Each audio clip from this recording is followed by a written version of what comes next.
We are your sensational hosts. I am Gilsey, and this is Drusilla. And welcome to another Moon Moment, the podcast where we discuss the Sailor Moon canon for what we affectionately call, you guessed it, Moon Moments.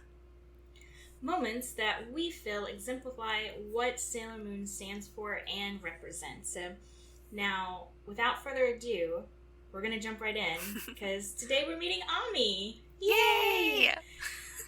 So we are discussing episodes 8 and 9, the two solo Sailor Mercury episodes. Our first episode is, of course, meeting Sailor Mercury. Usagi meets this new girl who is reported to be a total genius and starts to make friends with her for very, let's say, not totally honest reasons. Not the purest of intentions. Yes. But discovers that the cram school that she goes to is part of a Negaverse plot, or Dark Kingdom plot, whichever one you want. And so goes in to save her new friend, who she might suspect is actually, may or may not be a, monster from the Negaverse. But discovers, oh no, wait, haha, in fact it is Sailor Mercury. So Usagi is no longer alone, and our little team has grown by one. In the next episode, they are rapidly becoming bosom buddies, and they discover a clock stop. Clock shop. Oh, shop. I said the same thing. It's spreading. And eventually, it's a super popular store. Everyone's getting these clocks. But wouldn't you know it, it is another Negaverse plot. In order to zap people from their energy, these clocks kind of speed up your perception of time. And so we get a very aggressive Usagi in terms of her duties. And, she's ready to just, once they discover where the bad guys are located, she and Ami just go rushing headlong in there. And they manage to, win the day as they always do, thanks to a little help from Tuxedo Mask, which... A very little help. But they don't even... That's the interesting thing. They don't know that he helped them. Like, he does one thing, but it saves them. Unlike a lot of other episodes where he just kind of throws a rose and says a line and then dips. This one, he actually... the thrown rose actually... helps them, and they don't even know he was there. So, but yeah, those are our two episodes. Sadly, just as Sailor Mercury's transformation sequence is the shortest out of all of them, she also gets the shortest solo time with Sailor Moon, because next episode is Sailor Mars. Yeah! Which is really sad, because I really liked Sailor Ami.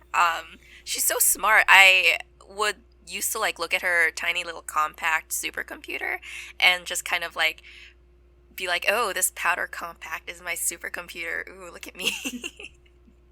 And now we have cell phones, which are basically supercomputers.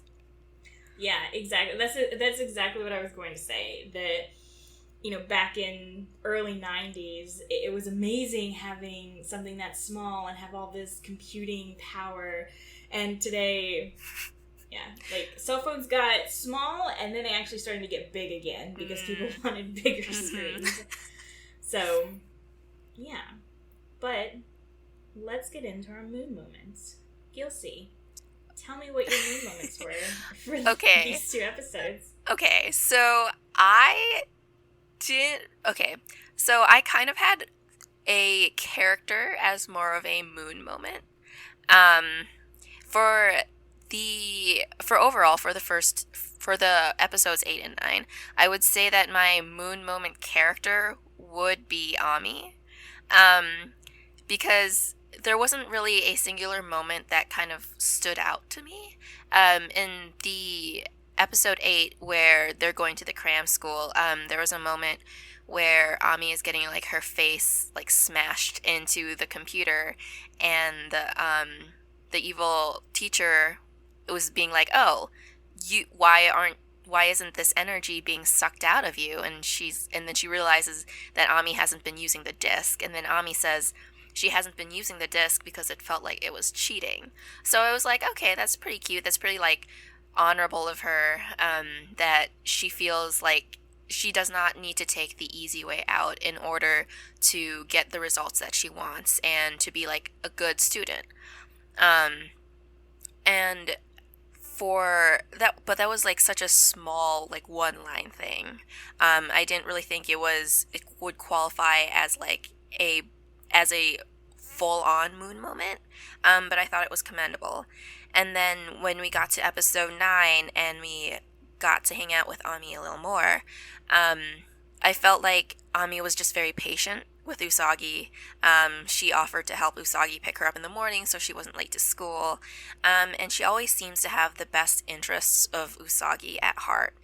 Even when she's like crying or something, or she's like, even when Usagi's trying to like hurry up the mission and being like, and any other person would be super impatient. I would have been like, okay, Usagi, like calm down, like we will get there, just calm down. But Ami was just always really patient with her, and was always like there to support her. And I understand that she is also like a Sailor Scout in the episode 9, and she is there to support Sailor Moon. But I thought as a friend, and a new friend at that, I thought it was like a good testament to Ami's character that she was like patient, she was understanding, she was there to help out when she was not asked to. So I would say a character of Moon moment would be Ami.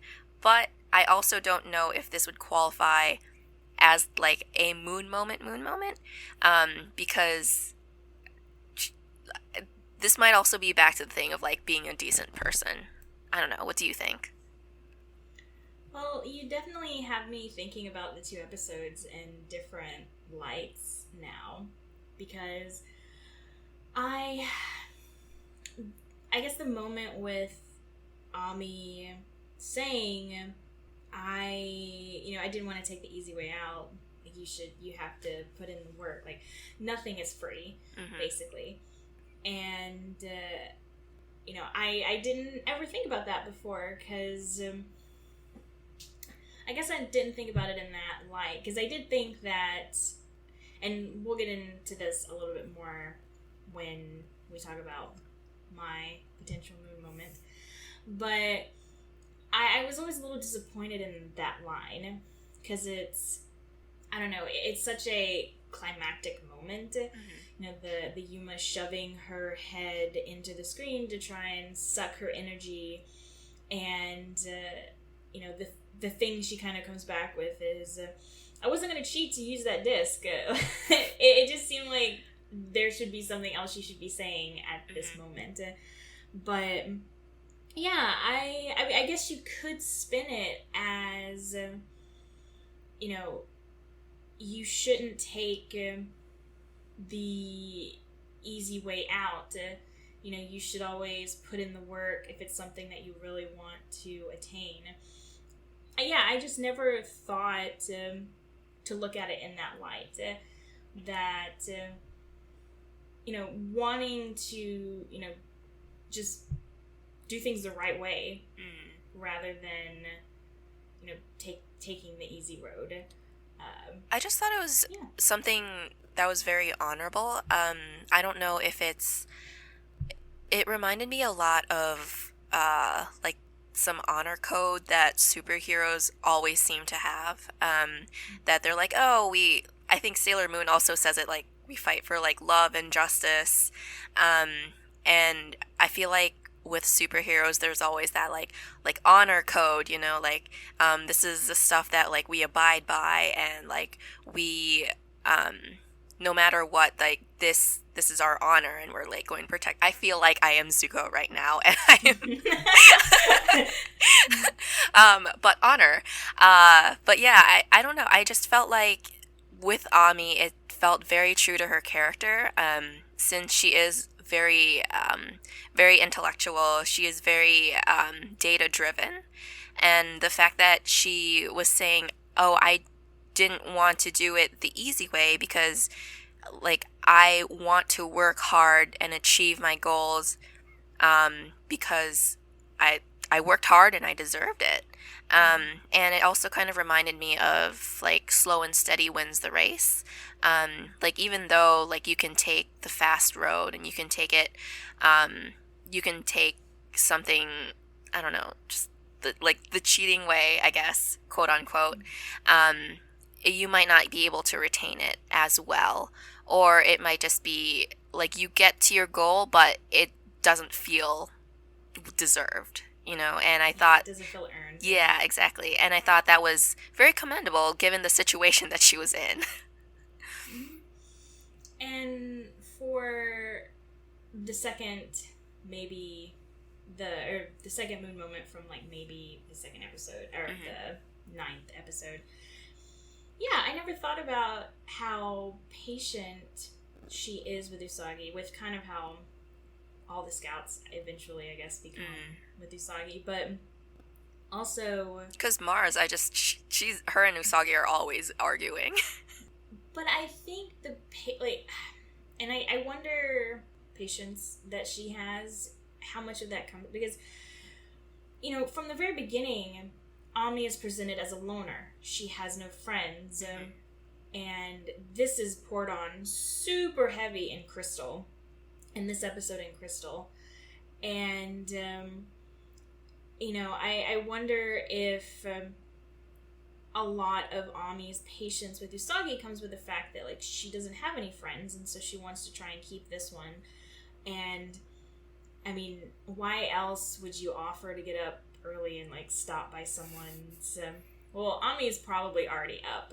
She probably gets up hours before school, maybe goes over homework and has, like, a nice healthy breakfast, and so it's not too much for her to stop by Usagi's in the morning to get her up.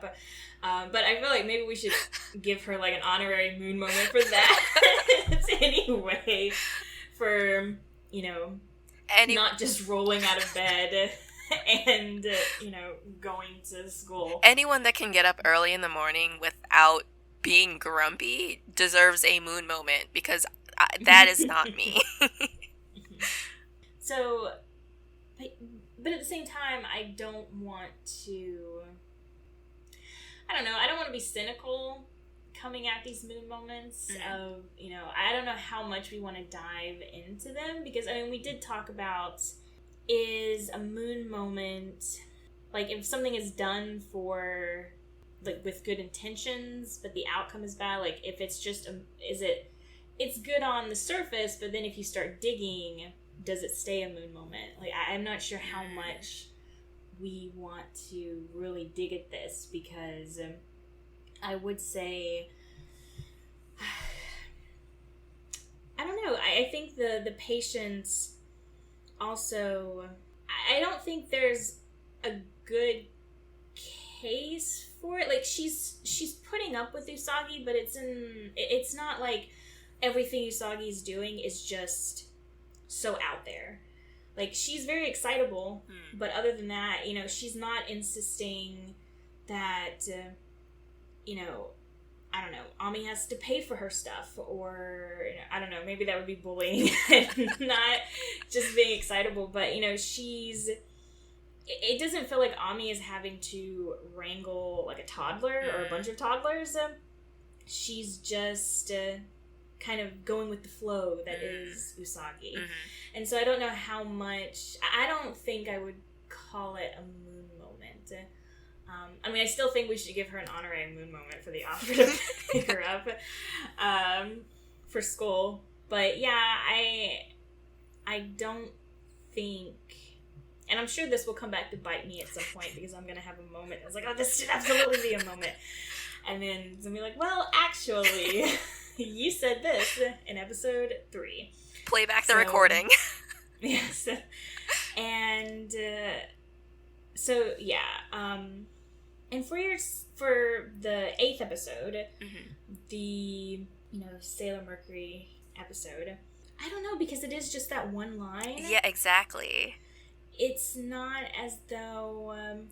like, it's not as though there was any, I don't know, like, big consequence or, like, big thing that happened because of it.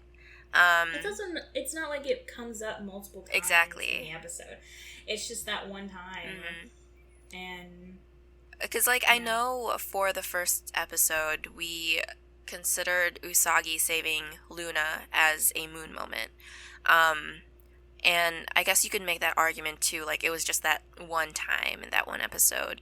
But it was also, like, longer than one line. So, I don't know. Like, can lines be moon moments? I mean, I think in the right light, potentially anything could be a moon moment. Yeah. So it's just, I wish it was a bit more broad. Like, it wasn't super focused on studying so much. It's just like, you know, you shouldn't take. If she had said something like, you shouldn't take, you know, the easy way for something that you want. It would have been like, there it is. That's the moon moment. But she specifically talks about studying, and it only happens that once. I don't know. This I think this is going to be another one that we throw to the audience and, you know, ask you guys, what do you think? Do you think this is a moon moment? Do you think this one line that, even though it is specifically about studying, we're, I guess, extrapolating that it can be applied to life in general, and should this be a moon moment, or is it just one line? Is it just too specific that it doesn't? Are we just being too overly analytical right now? Yes. But that's why you're here, to hear us analyze things. Yes, let us know, and check us out on Twitter if you want to jump into the discussion. We are at Moon Moment Pod, or you can check us out on our website at moonmomentpodcast.com. And we also have an Instagram, and we have what is it called? A TikTok? A TikTok. I was about to say Vine, and then I was like, oh, wait, no, that is not it. Mm-hmm. Yes, check us out on our socials. We would love to hear from you. Or if you want to tell us that none of these are moon moments and that we are just crazy, let us know. We would love to hear from you. Yeah. So, I guess if you're done plugging our socials, we can talk about my moon moments for the episode. Like, comment, subscribe. Yeah. So, as I told Gilsey before we started this podcast recording, I have one moon moment that may be disqualified and one moon moment that may be too abstract, and may also be disqualified for the same reasons that the first one is. So, in the previous episode, I said, sorry, we didn't have any moon moments in this episode, but we'll definitely have one in the next batch of episodes, because I definitely know of one off the top of my head. Unfortunately, I also said in that episode that my brain defaults to the Tik dub because that's the one that I've seen the most of. And so the moon moment I was thinking of comes from the Tik dub. When I watched the sub, as Gilsey and I have agreed to do, I was shocked that this moment was not in it. And I thought, well, crap, there goes my moon moment. But it also made me really analyze the sub, the manga, and Crystal, and the Tik dub, because I was really fascinated with the changes that were made with all three. Again, this is not a comparison podcast. However, it becomes an issue because my moon moment comes from the Tik dub. And so in our intro, we discuss the Sailor Moon canon for what we call moon moments. That being said, Gilsey and I have agreed that we're watching the sub for this podcast. We have not agreed to watch any other shows or any other, versions of Sailor Moon or read the manga. Like, everything extra is just like on our own time. That being said, in my defense, we have pulled in things already, because in our first episode we talked about how in the original anime, Usagi saves Luna from a bunch of little kids, but in the manga and in Crystal, she just steps on her. And we talked about how we didn't really feel like that was a moon moment versus Usagi stepping in. This is a very long, preamble to the moment that I'm talking about. Because in the same exact spot where Ami says, I didn't use the disc because, you shouldn't use shortcuts for studying to get ahead. In the deep dub, she says this, because the monster has her head against the computer, and she's like, give us your energy. And she says, I'll never give in to you ever. Now let me go, you slimy old witch. And I thought that act of defiance was a moon moment, especially since it's immediately followed by her Mercury symbol showing up on her forehead. And that is the moment that I was thinking of when I said, we definitely have one for this episode. Because, defiance in the face of even something, whether it's something huge, someone's giving you an order that you don't want to follow, or something like peer pressure. Standing up and saying, granted, Ami realizes she probably realizes she's in a life or death situation, and so she should be defiant. But it is interesting because the studying line is in all of the adaptations except for the deep dub.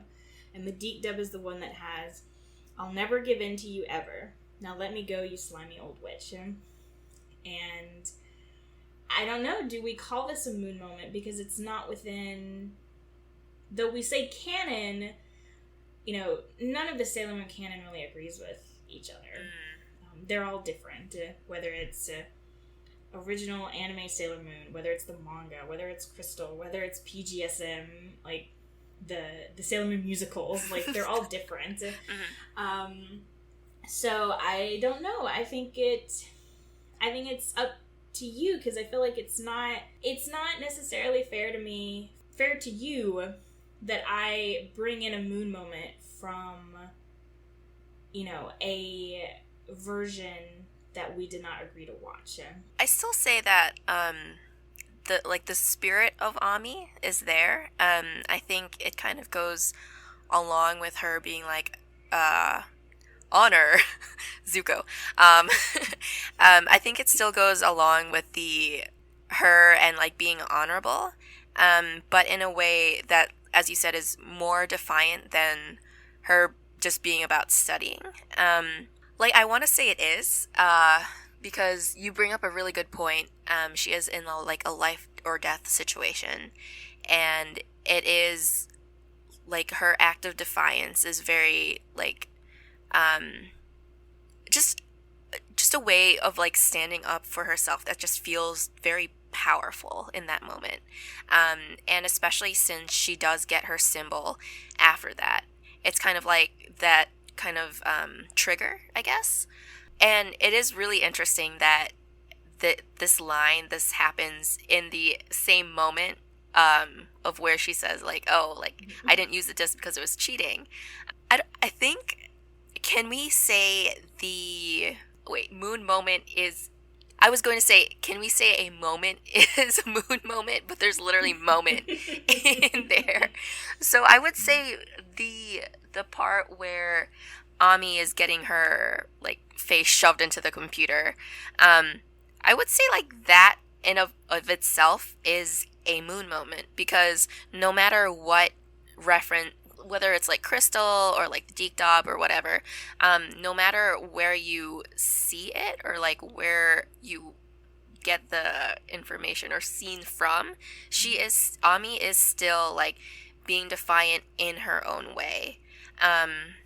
Whether it be because of keeping her honor, because of cheating, or standing up for herself from this like monster that she does not know. Like, I would be freaking out if some creepy old witch hag were shoving my face into a computer. But I would say not not the line specifically would be moon moments, but the moment of Ami defending herself and defending what she believes in would be the moon moment. If that does that make sense? Yeah, I think so. I mean, I think we came into this whole podcast idea with, the intention that they would be specific moments that we could then relate to bigger things. But I think this really does, the idea that, I guess if you wanted to say it in 2021 terminology, Ami is living her truth. No matter whether it's about studying and working hard yourself to get what you want, or standing up for yourself, and not giving in to negative influences. I think that's something that you should live your truth, and more and more people are doing that now, and I think that's wonderful. For the most part. I mean, there are some people who, well, we won't get into that. But this is a positive podcast. But yeah, I think this is a really interesting, example, I guess, or moment. I don't want to overuse the word moment because I think it's just really cool that, like, I'm going to say universe, but throughout every universe of Sailor Moon, Ami still stands, like, her values are still the same. Even though it is, like, targeted at, like, more niche things, like studying versus being bullied by a monster, it's still, the overarching thing is that she is standing up for something that she believes in, when you get to the nitty gritty of it all. Yeah. Which I think is really Yeah. It's great. It's really great. I cannot talk today. Yeah, I think that's kind of perfect. And it'll be interesting to see, now that this has happened, I'm interested to see where it might come up in further episodes down the line.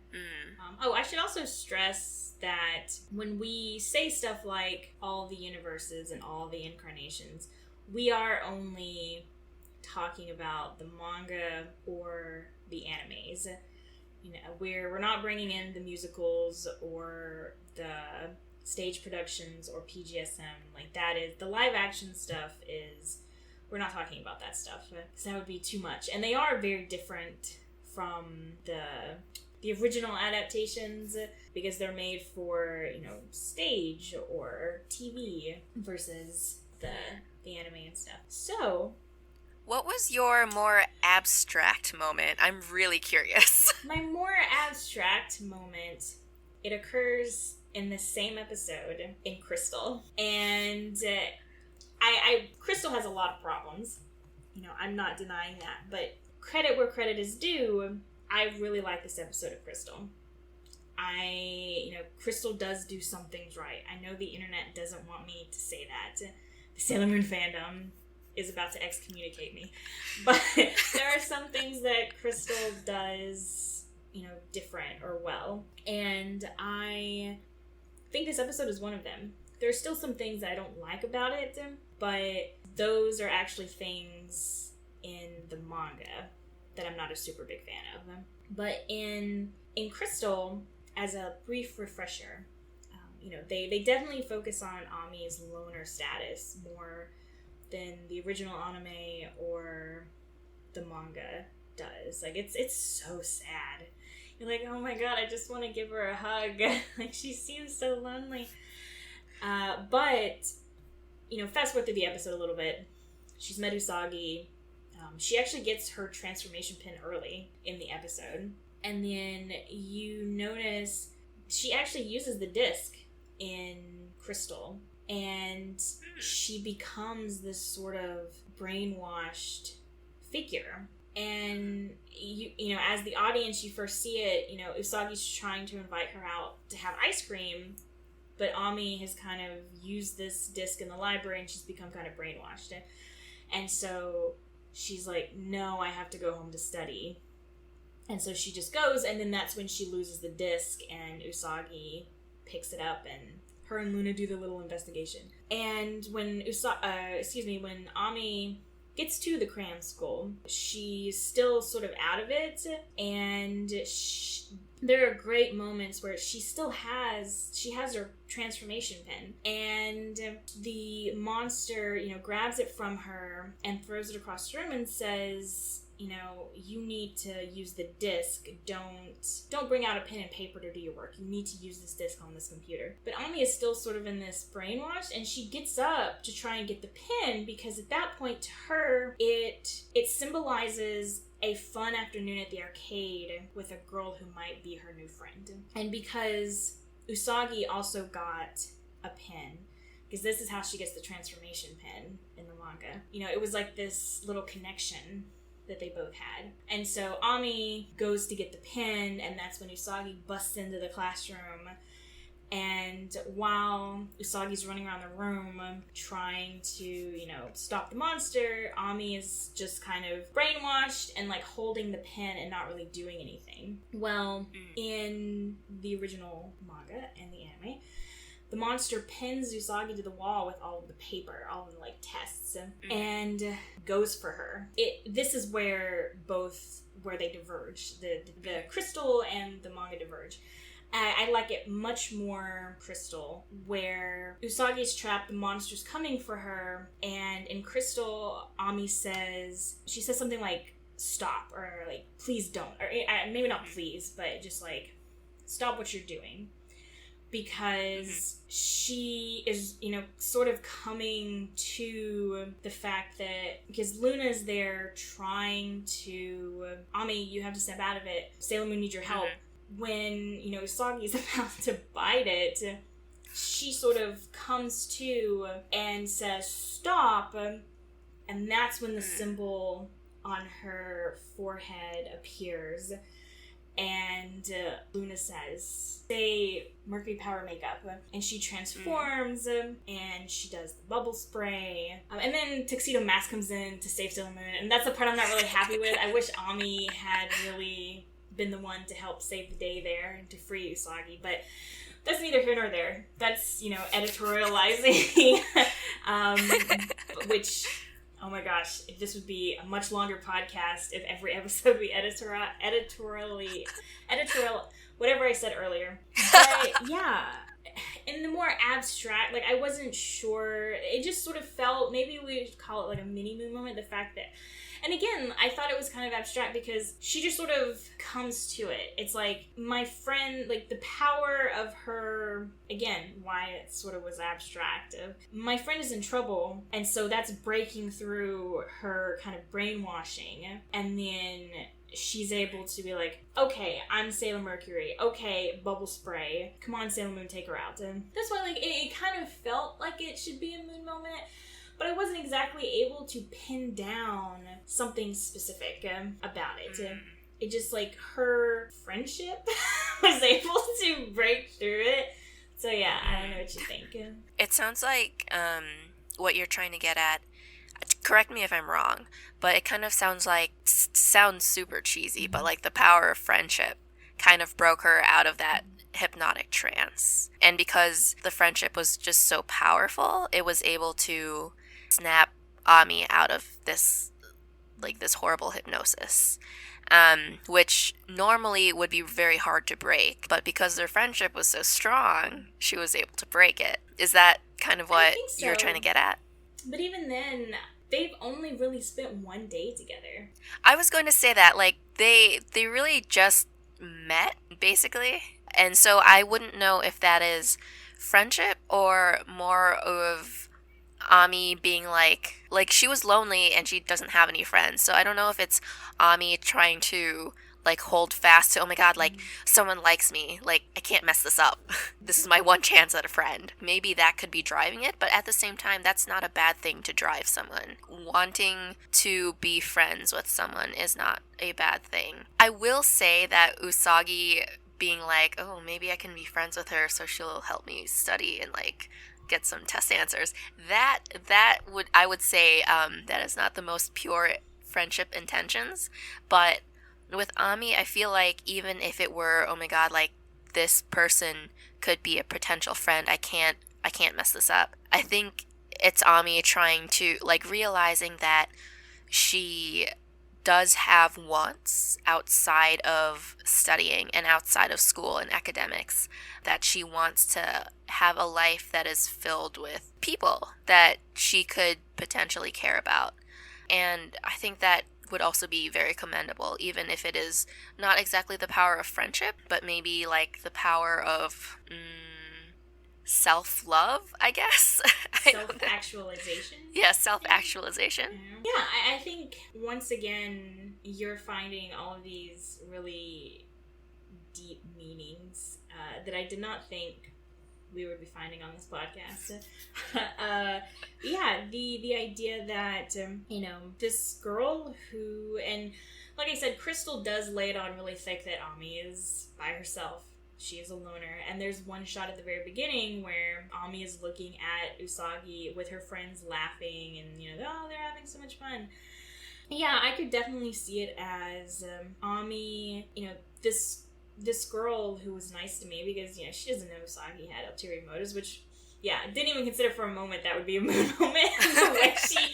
the way she's like, oh, Ami, let's be friends. But the way that even after only like 2 days, she was like, this girl just, for no reason whatsoever, just kind of started talking to me. Well, I guess Luna was the reason. And it's just so easy, like when you are alone all the time, to have that turn into bitterness. And the fact that she wasn't like super duper suspicious of Usagi wanting to be her friend, even though she had every right to be, Ami took it into stride that someone wanted to be her friend. And she was like, oh, this is great, and isn't super over analytical about it. She just accepts her, which I thought was very... Go ahead. I just realized something she says multiple times. I can't remember if it's just in Crystal or if this is in the manga also. She says multiple times, the only thing I'm good at is studying. She does say that, yes. Okay, so maybe it's more like she realizes, this moment, the fact that this girl who seemingly went out of her way to kind of hang out with me and is really friendly, she seems to really like me, and I didn't think I could do friends, but it seems, this girl is really easy to get along with, and so maybe that's what it is. Like, she kind of breaks out of this brainwashing thing, because it's like, I thought I was only good at studying, but it seems like this girl wants to be my friend, and I don't know what I did to, make that happen, but I can have a friend. I can be good at something other than studying. I can be a good friend, which, we see in the next, original episode when she's like, I'll come by your house in the mornings to meet you before school. I still can't get over it. If someone said that to me, I'd be like, please don't. I feel really bad about it. I wouldn't even know how to, I'd be like, okay, I guess we're like best friends now. It's like, if you ever ask me for something, I have to give it to you. Like, my firstborn, or my car, or if you need me to help you bury a body in the middle of the night. I mean, you came over and helped me, like, in the morning for school, so I guess I have to say yes to whatever you ask me. I am very deeply devoted to you, and whatever you say goes. But yeah, I think that would be qualified as a moon moment. It is very abstract, and I guess the more we talked about it, the more like I realized that these like deeper held intentions would qualify. intentions that I'm sure the creators totally had in mind when they did it. But, man, I'm loving this. Like, just tackling these. Like, when we were trying to decide on the direction our podcast would go, very briefly, are we going to just talk about each episode and, analyze it? And, spoiler alert, if you haven't caught on yet, we're not doing that. This is not the podcast for in-depth critical analysis of each episode. There are plenty of other Sailor Moon podcasts on the interwebs that do that. My recommendation is one called Guided by a New Podcast. If you're down for a lot of not safe for work humor, then I recommend you check it out. The two hosts for that have a huge well of Sailor Moon knowledge that, it's really fascinating to listen to them talk about stuff. So I recommend it. Tell them we sent you. They don't know who we are, but, tell them anyway. So yeah, we're the Moon Moment podcast, and we talk about crazy moon moments in Sailor Moon that I bet you never would have thought you'd think about. Follow us on this journey. So, I guess we can wrap things up. I mean, this was I thought we went on long last episode, but this episode, there was just so much to talk about. It was so interesting. So, definitely let us know what your thoughts are. Mm-hmm. Also, should probably specify, this is not a weekly podcast. It is a bi-weekly podcast. We will come out every 2 weeks. So look for us then. And next, I will also say next week, even though we are not, like, I just said we're bi-weekly, but I will constantly say next week. But our next episode will cover 10 through 14. So 5 episodes.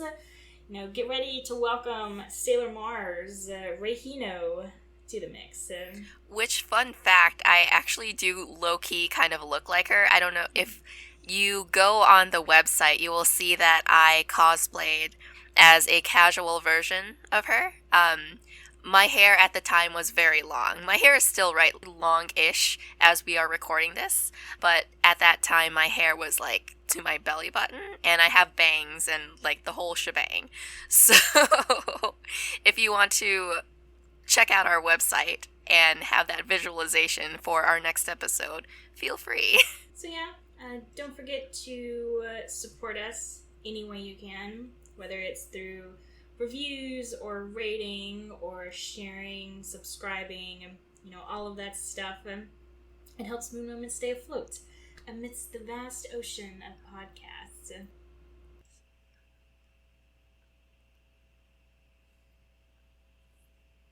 I am Gilsey.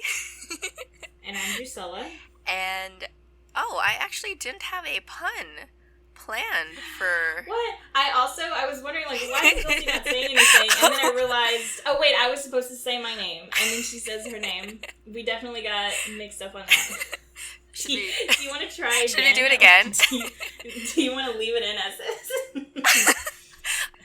I'm Drusilla. And I'm Gilsey.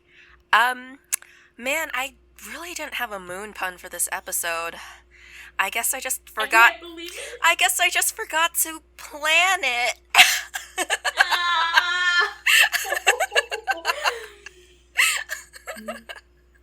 Hey. Join us next time.